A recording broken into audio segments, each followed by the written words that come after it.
Hermanos, que el Señor le bendiga. Amén. Le damos gracias al Señor por este servicio, por esta casa, por su presencia y más que todo pues por ser nuestro Dios. Y así pues vamos a darle comienzo a la palabra del Señor y les voy a pedir que si pueden buscar en Proverbios 26 del 4 al 5.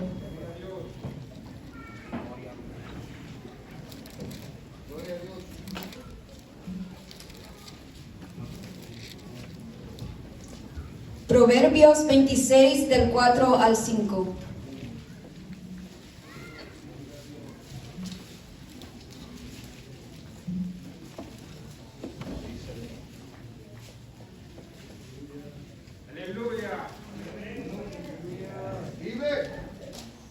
La palabra del Señor se lee en nombre del Padre, del Hijo y del Espíritu Santo.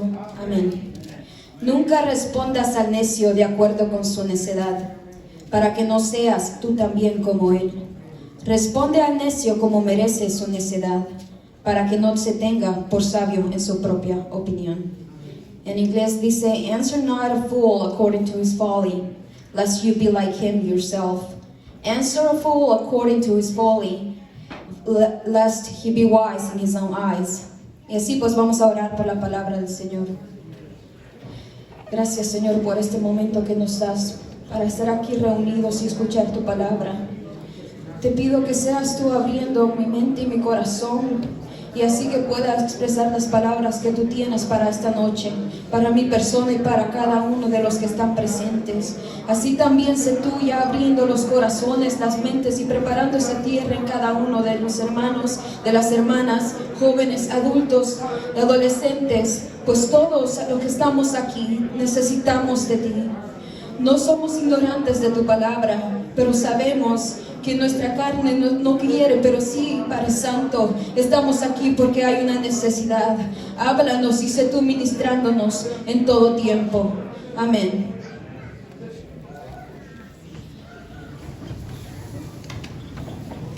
El tema de esta noche del culto de jóvenes es ¿qué estoy diciendo? What am I saying? Al final les voy a decir de dónde pues el Señor pues nació esta búsqueda en el Señor. Como leímos la base bíblica, Proverbios 26, 4 al 5, lo voy a volver a leer y dice: nunca respondas al necio de acuerdo con su necedad, para que no seas tú también como él. Responde al necio como merece su necedad, para que no se tenga por sabio en su propia opinión. Si esto lo leemos sin cuidado, solo así por encima, podemos decir que la Biblia se está contradiciendo toda. Que me está diciendo que me calle y después me dice que le responda. Pero en realidad esto tiene un trasfondo mucho más grande de estas simples palabras. Y esto es así con toda la palabra del Señor. Pero aquí en los proverbios a veces nosotros como que dejamos la enseñanza del evangelio, de los evangelios, del resto de la Biblia, y lo tomamos fuera de contexto y lo ponemos a decir como queremos.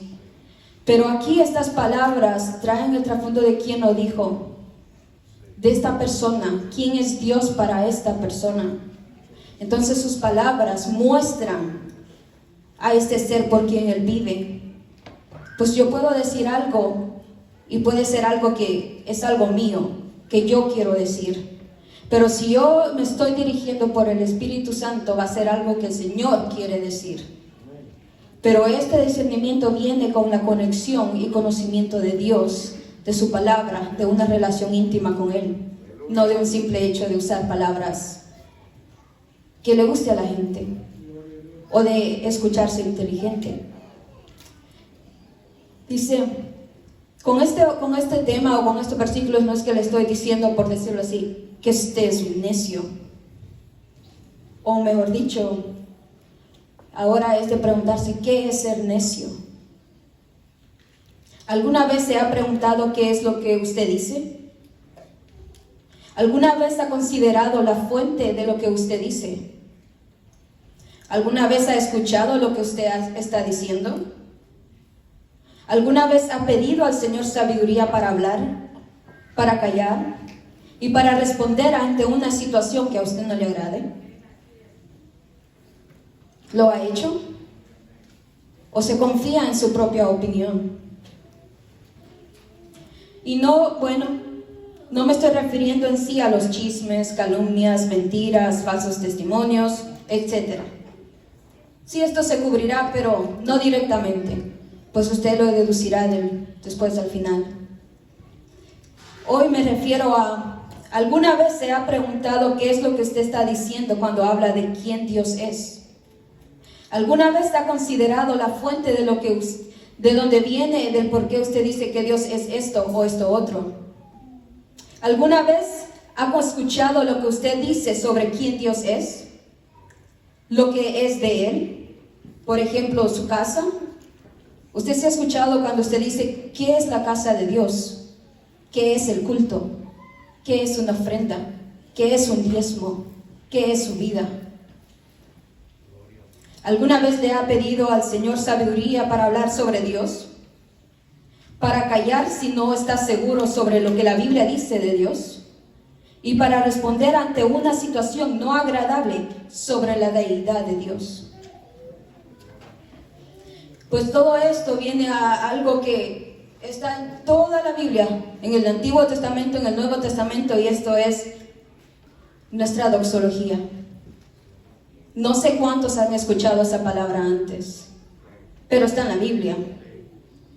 No es, como se podría decir, un simple término teológico, como lo es la seidad de Dios o la providencia de Dios, sino que también está directamente en la Biblia. Pero entendemos lo que es esto, o qué produce esa doxología, y qué define esa doxología.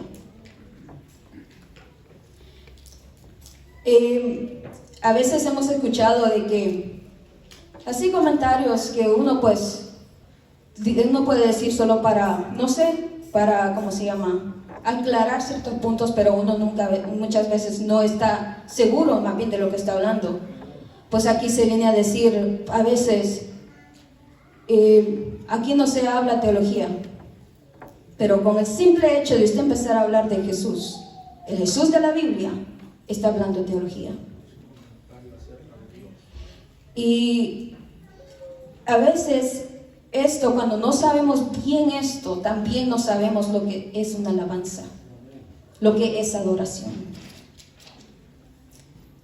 Hay algo que el Señor pues me ha enseñado tanto últimamente en que sus escrituras, que teología es doxología.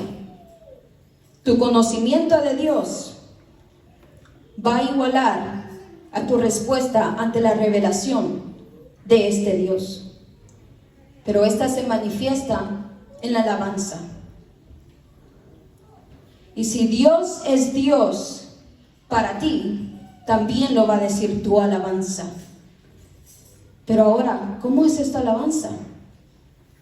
No es solo venir a cantar cantos a la iglesia o estar escuchando música en sus audífonos durante el día, sino que la alabanza es toda su vida. ¿Cómo esta muestra que Dios, el Dios de la Biblia, es su Dios? En palabra y en acción. Como dije antes, su teología dicta su doxología. Su conocimiento de Dios va a definir qué tipo de alabanza usted le trae a Dios.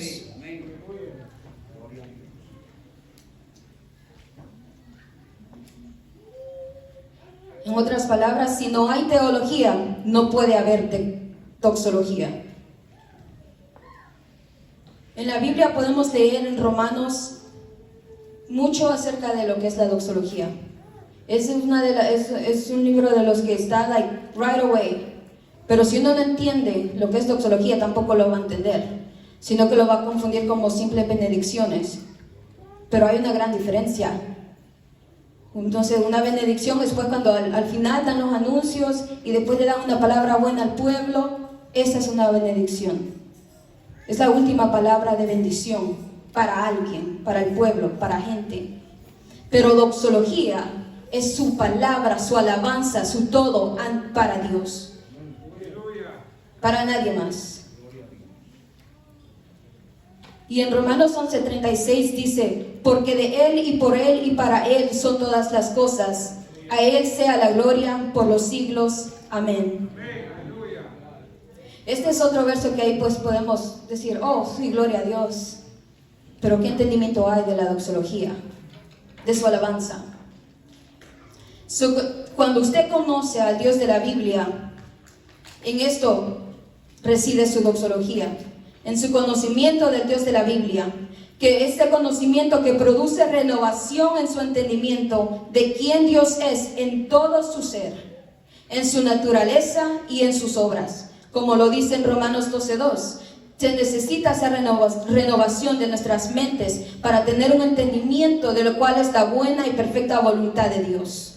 De otra manera, vamos a ver cosas malas, imperfectas en la voluntad de Dios. Vamos a malinterpretar lo que es la Biblia nos dice y a decir y a contradecir varias veces con decir que el Señor, el Espíritu Santo nos reveló algo, pero la Biblia lo contradice. Pero usted se está volviendo en su propia opinión, porque ese conocimiento no viene dentro de lo que es su conocimiento del Dios de la Biblia, sino en sus propios conceptos. Ahora, esta es la doxología, su alabanza a Dios produce una renovación en usted. Su renovación en el Dios de la Biblia se manifiesta en su adoración. Una adoración es aquella que expresa una alabanza suprema a Dios. No es simplemente Dios, eres bonito. Dios, tú eres mi Padre. Sino que es un entendimiento que si Él es tu Padre, todo lo que Él te dice es perfecto. Todo lo que Él te dice es bueno. Todo lo que Él te dice es justo. Y si Él a ti te trae un momento de dolor, eso es perfecto, es justo, es bueno, es santo y es amoroso. No es de acuerdo a lo que nosotros querramos. Pues a veces con lo mismo, lo basamos en el Espíritu Santo, simplemente en el Espíritu Santo. Oh, pero es que el Espíritu Santo me dio de que en la renovación de la mente, pues le da una nueva ideología de la Biblia, una ideología de cómo los servicios van, una nueva ideología de cuál es el rol de un pastor, que como ahora lo que no son ni pastores, sino que son coaches. Y la Biblia pues solo es una sugerencia. Pero no, si su doxología viene de lo que es su conocimiento de la Biblia, esto le va a provocar a ver a Dios como ese ser supremo, como decían los jóvenes, como ese Dios soberano. Un Dios soberano que no le pide consejo a usted, no le pide consejo a nadie, no le pide consejo a los pastores, no le pide consejo a los presidentes, a nadie. Él es el único. Él tiene la primera y la última palabra. Ahora, la doxología, su alabanza cuando emana de conocer al Dios de la Biblia, produce transformación. Su transformación por el Dios de la Biblia regenera progresiva y cumulativamente las convicciones en su corazón ante el pecado y ante Dios, para llevar a cabo la obra santificadora del Espíritu Santo en su vida, como dice en Proverbios 19:21. Muchos pensamientos hay en el corazón del hombre, mas el consejo de Jehová permanece. Hay una pregunta que muchos hacen de que cómo uno sabe cuándo es el Espíritu Santo que está obrando y no solo uno. Pues es algo que es eterno, permanece. No es que una semana usted se siente que ya va a alcanzar alas y va a volar como Elías y al siguiente día se va a ir a vivir como Judas. No, es algo que permanece. Y en esto es importante saber que esta transformación es progresiva y cumulativa. No es que un día usted va a aprender a venir a saber cómo dar reverencia al culto, pero va a perder lo que es la lectura de la Biblia en su casa. Todo esto va junto, va acumulando. Si usted un día no miraba lo que es, digamos, si son aquí pues dentro de esta iglesia hay una doctrina. Right? Dentro de las mujeres pues hay una vestimenta, hay cierta manera de cómo se va. Y esto pues si progresivamente va verdaderamente su alabanza de acuerdo al Dios de la Biblia, usted pues un día pues va a ver, el Señor le va a dar ese reconocer, esa convicción en su corazón de que todo eso, lo que lo está haciendo es llevándolo, atrayéndolo al mundo y alejándolo de Dios. Eso lo aprende un día, lo reconoce un día. Al siguiente día usted reconoce acerca de lo que es la lectura profunda de la Biblia. Lo que es cumulativo es que todo esto va a ir junto. No es que va a ir la siguiente semana usted va a decir que en la Biblia aprendió de que todo esto es pura cosa de hombre. No, es cumulativo. Y es algo que es yo cuando estaba estudiando todo esto, y el Señor, de verdad es que nosotros hacemos tantas preguntas tan ignorantes porque no te conocemos, porque no te queremos ver como eres, sino que queremos verte como nosotros queremos lo mejor para nosotros mismos. Pero al ver cuando esta alabanza es tan pura, cuando tú conoces al Dios en la Biblia, que todo es cumulativo, no es que el Antiguo Testamento se canceló cuando vino el Nuevo Testamento, no, todo esto va junto. Y así es cuando conocemos de Dios. Empezamos a ver cómo todo esto empieza a jugar, cómo esto en realidad funciona. Y en la Biblia pues hay en otros versículos donde directamente está la palabra de doxología en cuanto a sus subtítulos o en sí la alabanza pura de reverencia suprema a Dios, que está en Romanos 16, 24, 27. Hay algo que es muy conocido pues de la doxología de Pablo, que culmina en sí en Romanos 16, 24, 27. Si usted lee esos versos, usted va a ver prácticamente lo que es el proceso de santificación, de principio a fin. En otros está el saludo y doxología final en 2 de Corintios 13, 11 al 14, y simplemente doxología en Judas versículos 24 y 25. Y ahora usted me dirá aquí en casa, ¿cuáles son esos ejemplos de doxología? En las maneras en las que en su vida diaria usted da esta alabanza suprema a Dios. En su búsqueda por Cristo en obedecer al Padre y ser guiado por el Espíritu Santo. En su oración. La oración que usted hace, en esa oración se define la intensidad de su pasión por estar cerca de Cristo, o simplemente por querer crear milagros, por un parecer que muchas veces tenemos cuando Dios obra, que le podemos cambiar la mente a Dios con las horas que ponemos de rodilla.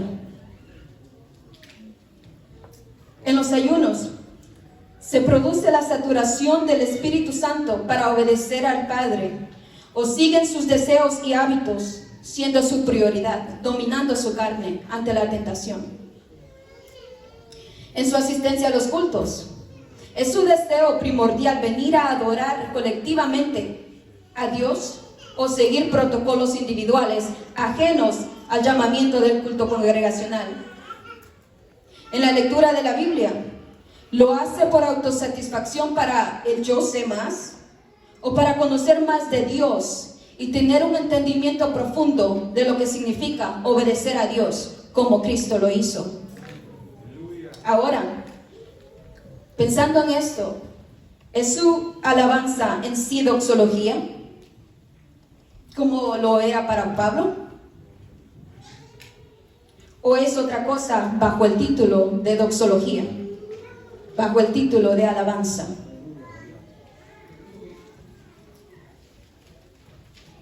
Al principio dije que teología es doxología.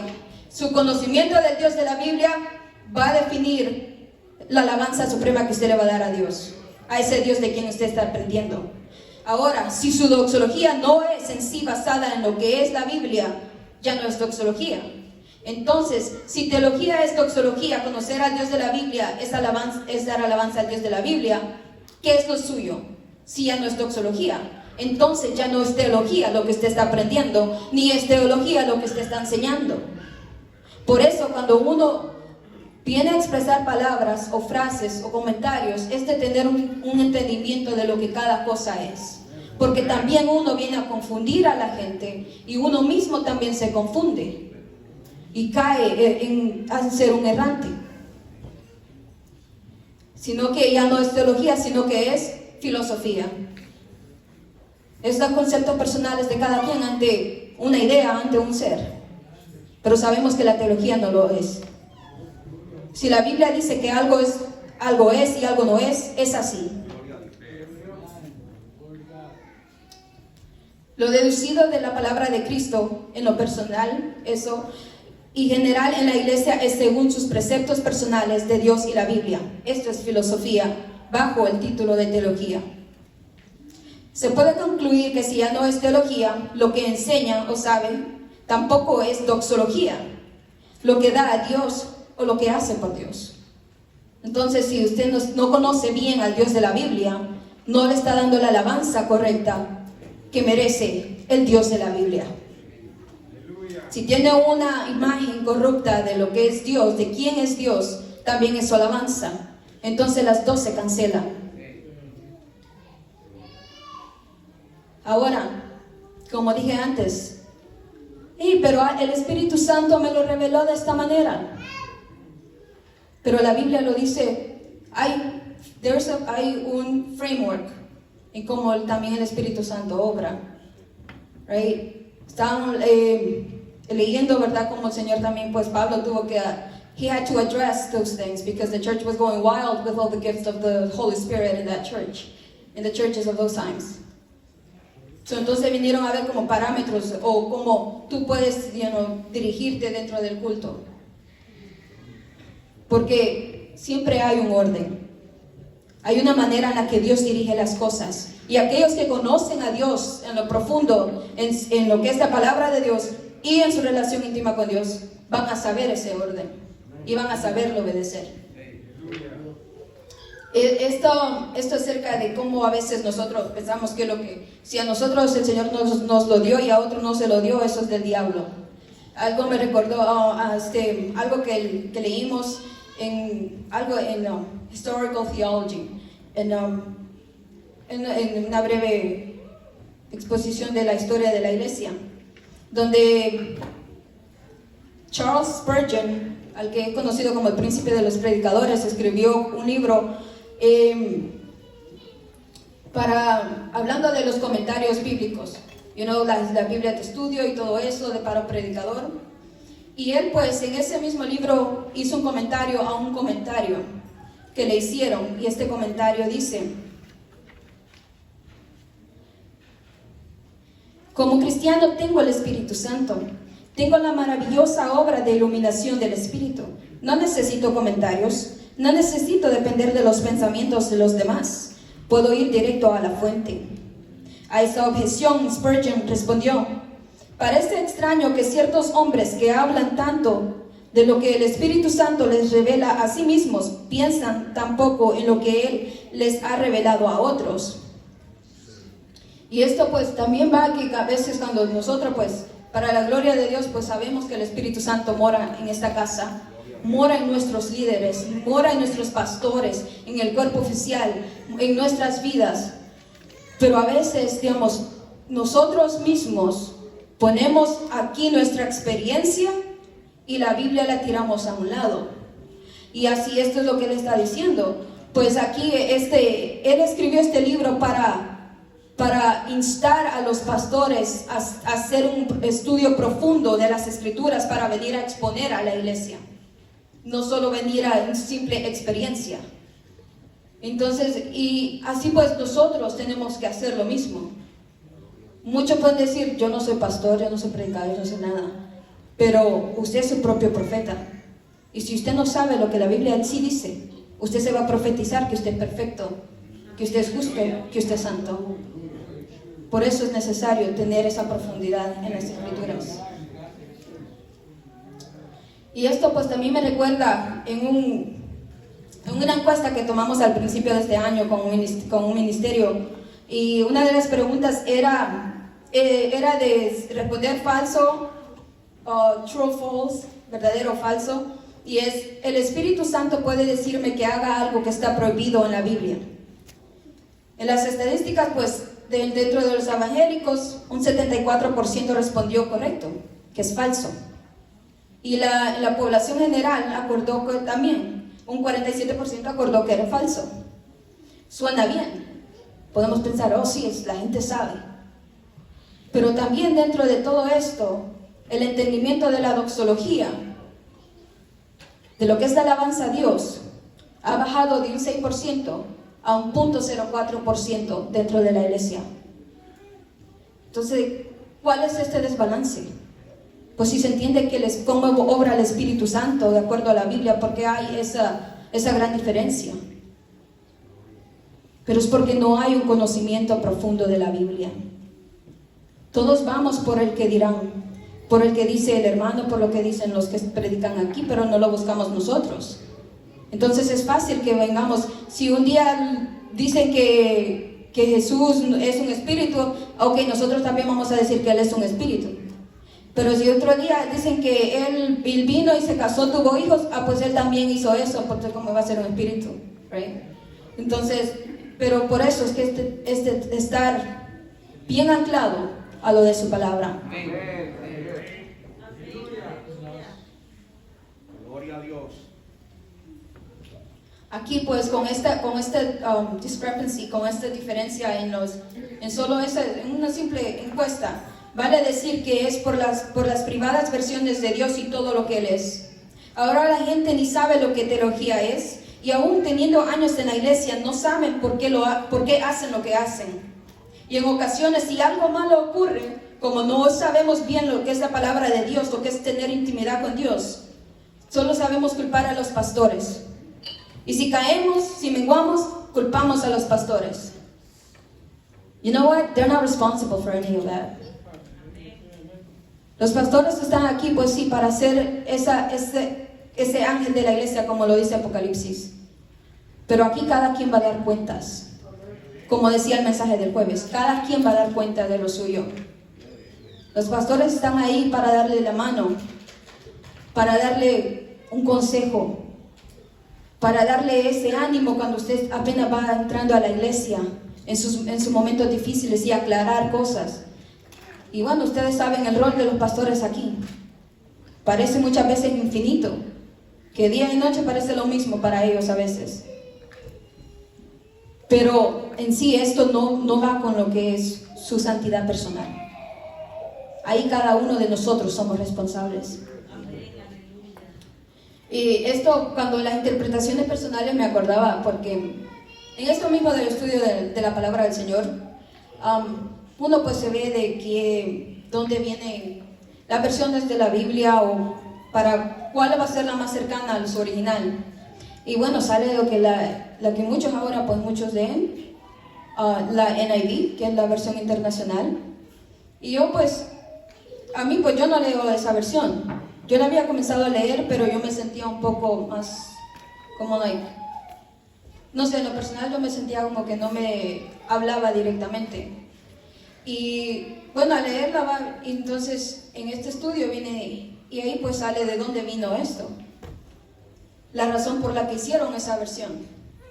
Pues no una versión nada así con deseo de aclarar la Biblia de acuerdo a como Dios se la inspiró a los discípulos, como el Señor la inspiró, sino que es de acuerdo a lo que la sociedad quiere. Sino que esa versión, si tú le hablas a alguien de que sabe de lo que son las Biblias, te va a decir, esta se produjo para ser gender neutral, para ser neutral dentro del hombre y la mujer, para no hacer a Dios a un Dios machista, a un Dios malo, sino neutral con los dos sexos. Eso es lo que por qué se produjo esa versión. Y algo pequeño que pasó el jueves, que yo quedé, de verdad que Dios nos ayude, y que yo quedé, son cosas chiquitas, admirada, es cuando el pastor Armando al final, pues dio su benedicción, y dijo unos versículos, y después él lo que hizo fue compararlo al griego, a su origen, para aclarar más lo que Dios es para nosotros. Pues eso es lo que nosotros tenemos que hacer también. Ir al original. No buscar la simpleza, no buscar esas palabras fáciles a nuestro vocabulario, sino que si no entendemos, buscar más de Dios para que esa revelación sea clara para nosotros. Ahora pues, dentro de todo esto, la doxología, la teología, ¿cómo estas pues se hacen manifiestas? and you can say, exploited in our lives.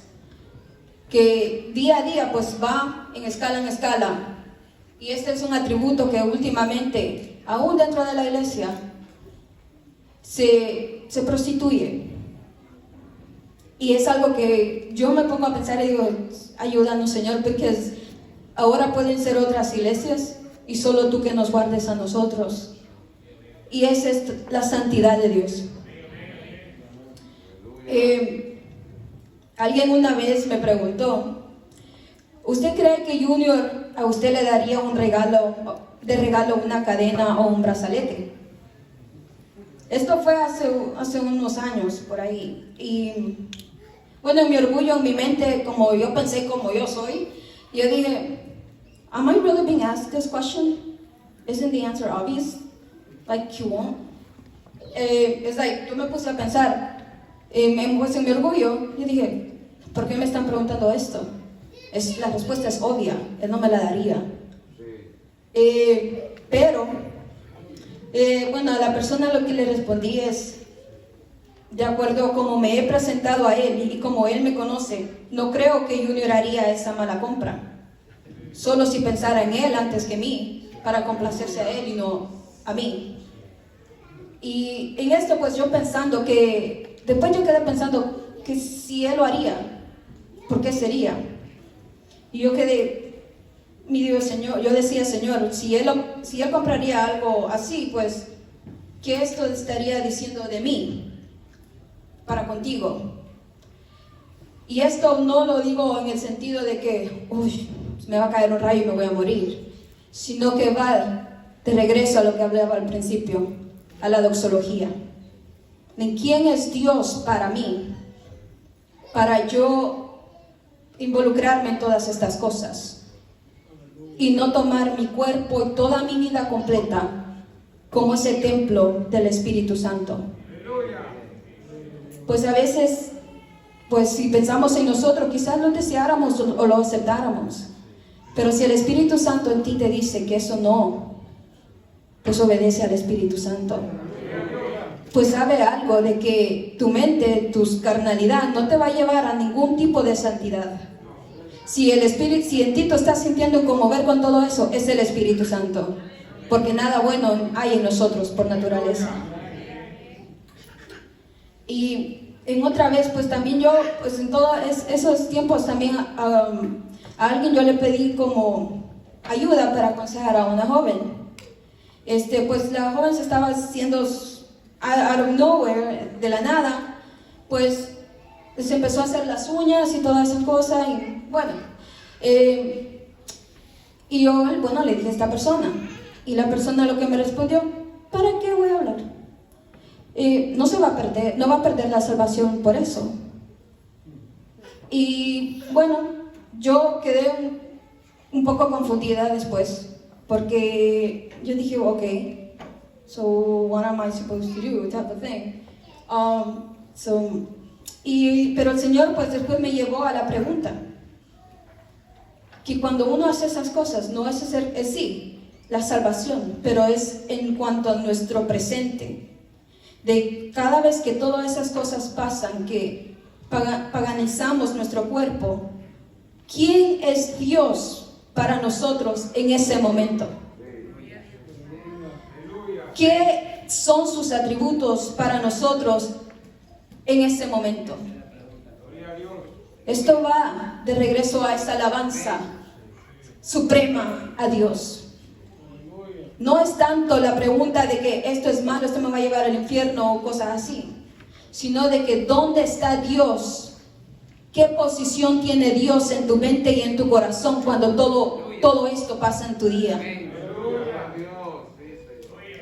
Como decía el Dr. Stephen Lawson, dice, una visión elevada de Dios conduce a una alta adoración y una vida santa, pero una visión baja de Dios lleva a una adoración trivial y una vida impía. Si Dios es santo, como la Biblia lo dice, no tu concepto de santidad, no tu concepto de Dios, sino como la Biblia lo dice, tú vas a aprender que todo en tu vida debe ser santo, por dentro y por fuera.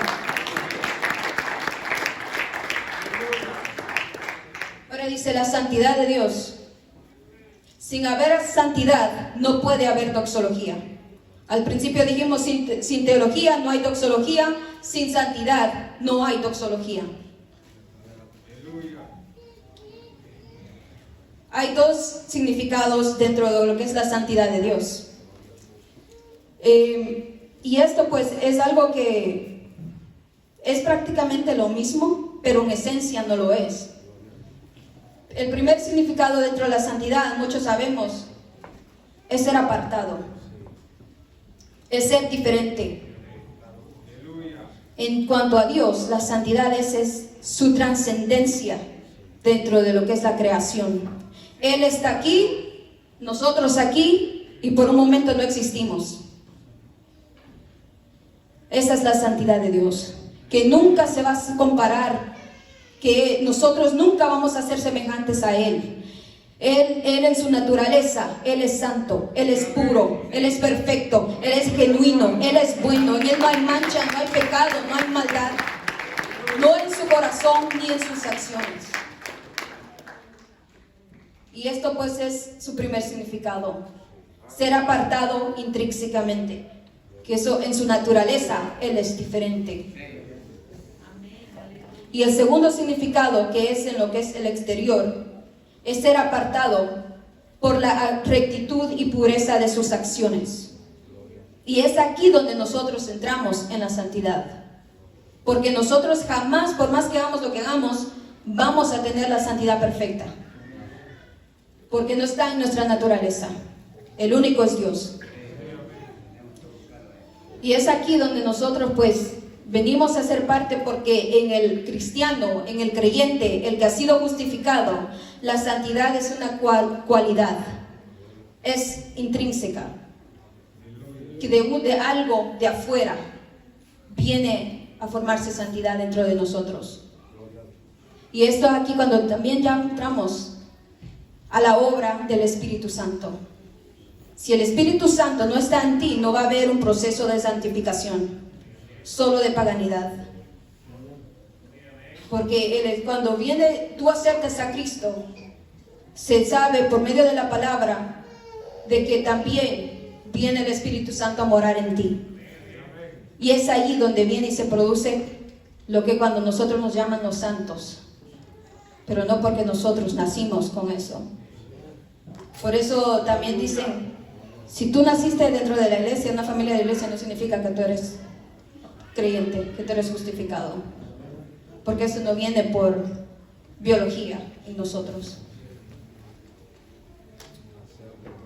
Y esto pues está en primera de Pedro 1, del 14 al 16, que dice: como hijos obedientes, no os conforméis a los deseos que antes teníais, estando en vuestra ignorancia, sino como aquel que os llamó es santo, sed también vosotros santos en toda vuestra manera de vivir, porque escrito está: sed santos porque yo soy santo. Calvin una vez él dijo: el reporte uniforme de las Sagradas Escrituras afirma que todo ser humano que ha sido expuesto a la santidad de Dios tiembla. Y aún lo podemos ver con Pedro, cuando el Señor le apareció, hizo cosas por él, y él lo que dijo: apártate de mí. No porque no lo quería, sino porque su cuerpo reconoció la soberanía de este ser, reconoció la verdadera entidad de quién le estaba hablando, de quién estaba cerca de él, que no importaba lo que él haría, nunca iba a ser como él, y lo único que él podía hacer era adorarlo, era arrodillarse y pedir perdón. Y esto pues, como dije, la doxología, esto es cumulativo. Y esto en la Biblia se puede ver en el Antiguo y Nuevo Testamento. En el Antiguo Testamento se puede ver en Isaías 6, del 1 al 4, donde está la adoración, la alabanza suprema a Dios, donde el Señor es santo, santo, santo. No solo una vez, no 2 veces, sino que 3 veces.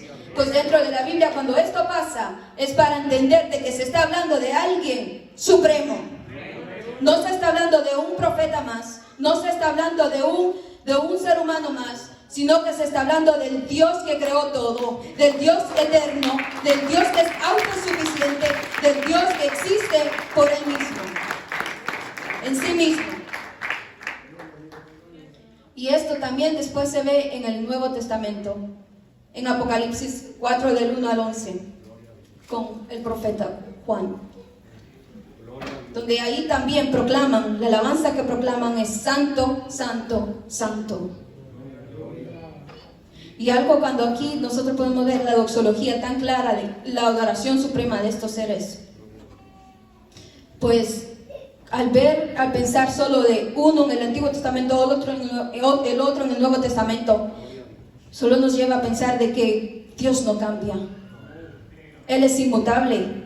Su gloria es inmutable. La alabanza que se le da a Él es inmutable. Por ende, nuestra adoración, nuestra forma de vivir es inmutable. Debe ser inmutable ante este Dios. No de acuerdo a culturas, no de acuerdo a mi conocimiento, lo que yo estoy aprendiendo en lo personal, sino que de acuerdo a su palabra. Es algo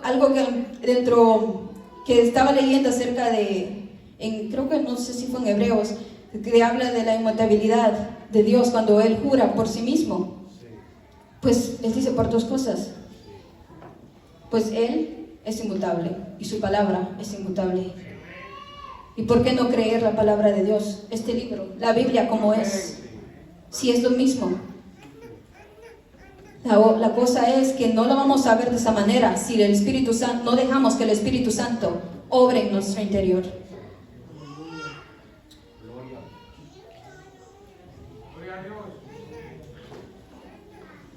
En otras palabras, pues, para poder amar y servirle a Dios correctamente, es de conocerlo y verlo como el Dios que es, tal como se nos es revelado en las Escrituras por medio de sus atributos.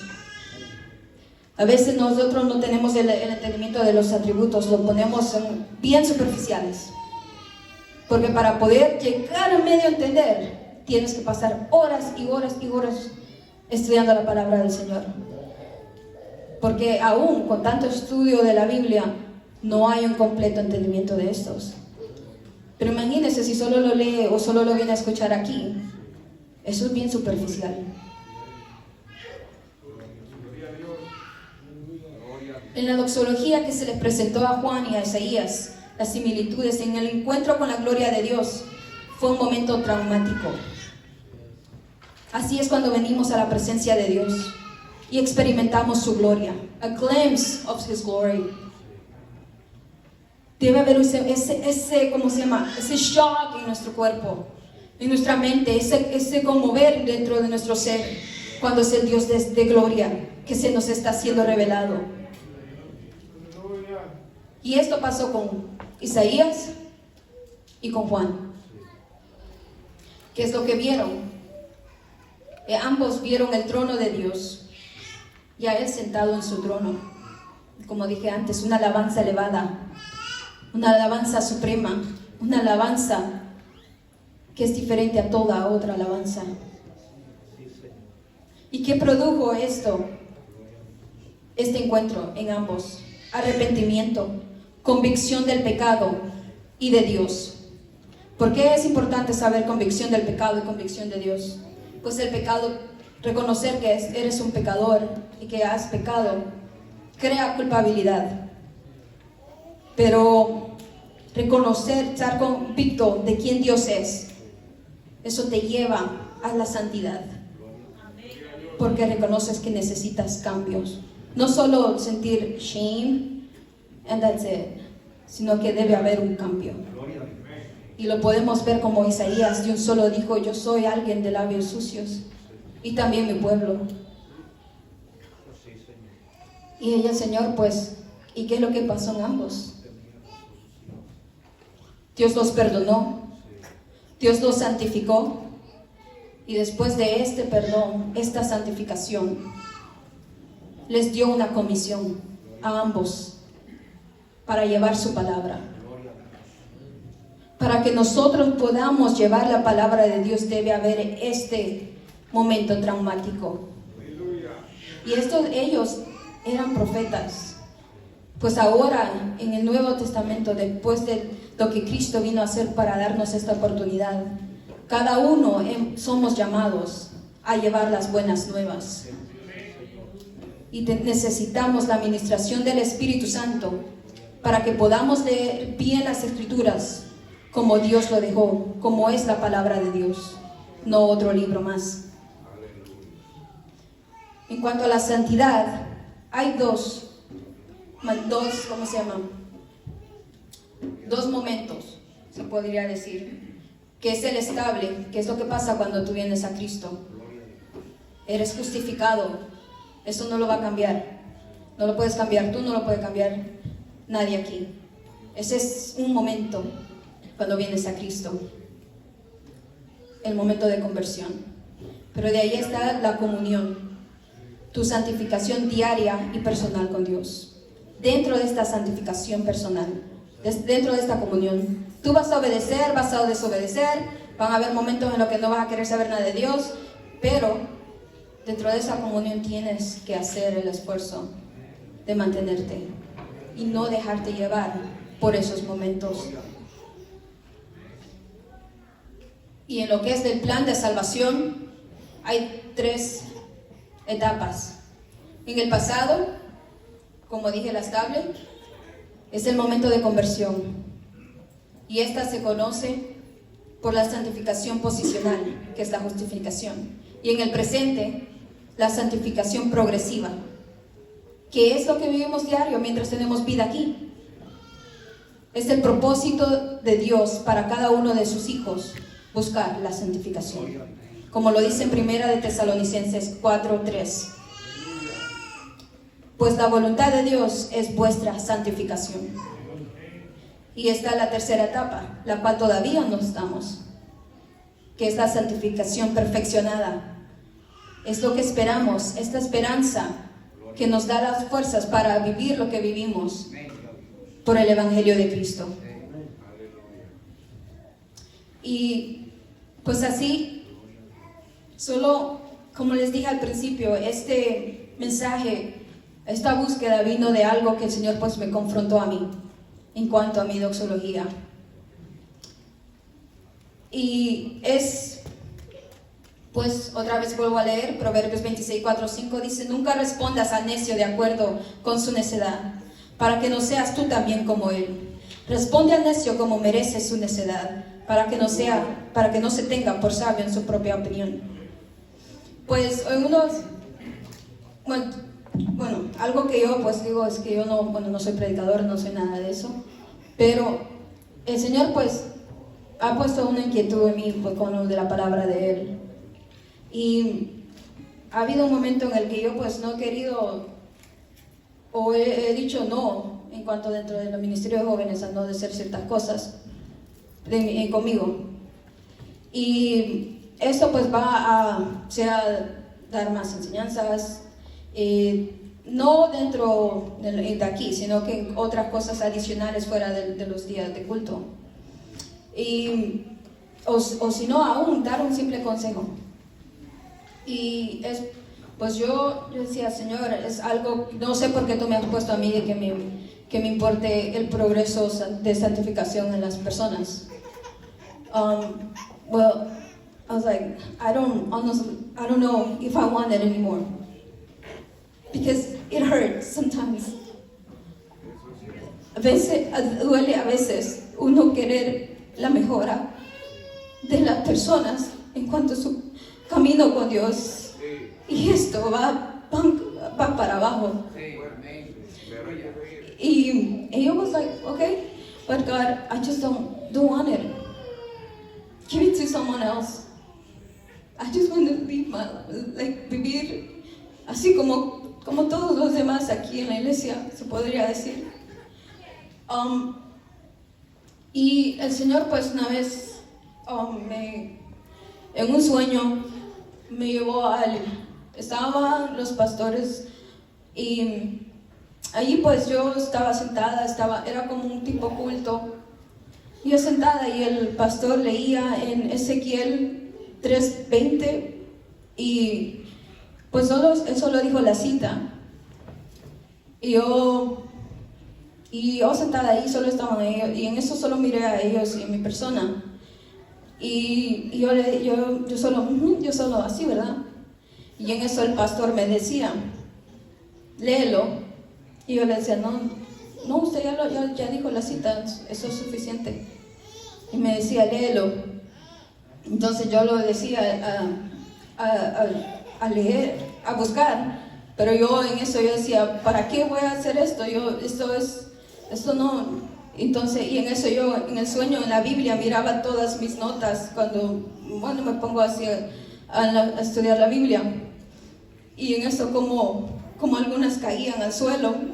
Y en el versículo, pues, y en eso, lo que yo estaba buscando, el pastor me decía, tienes que leerlo y dárselo al pueblo. Y yo solo le quedaba viendo, why? Y me decía, porque ¿cómo tú puedes decirle a Dios que lo amas y no lo haces? Y en eso, pues, yo me desperté y pues un momento de quebrantamiento y de confrontación a mí misma por mi mentalidad, por mis propios preceptos. Porque si todo se hace para Dios, esa alabanza suprema, lo del hombre viene a ser secundario. Entonces todo esto debe ser, como dije al principio, inmutable. Nuestra alabanza suprema a Dios debe ser inmutable en el sentido de que no debe terminar ni cesar de ser en nosotros. Y pues lo voy a leer ahí en Ezequiel 3:20 que dice: si el justo se apartare de su justicia e hiciere maldad y pusiere yo tropiezo delante de él morirá, porque tú no le amonestaste. En su pecado morirá, y su justicia que había hecho no vendrán en memoria, pero su sangre demandaré de tu mano. Y esto sé que no solo es para mí, y lo digo pues todos somos llamados a llevar las buenas nuevas. Tenemos que seguir, hermanos, y sabemos que esta ayuda la tenemos por el Espíritu Santo, pero esa ayuda la podemos dar en el discernimiento, en la sabiduría y el entendimiento que nos da la palabra de Dios, nada más. Y así pues aquí termina el mensaje, y así pues, vamos a dejar al pastor Jorge.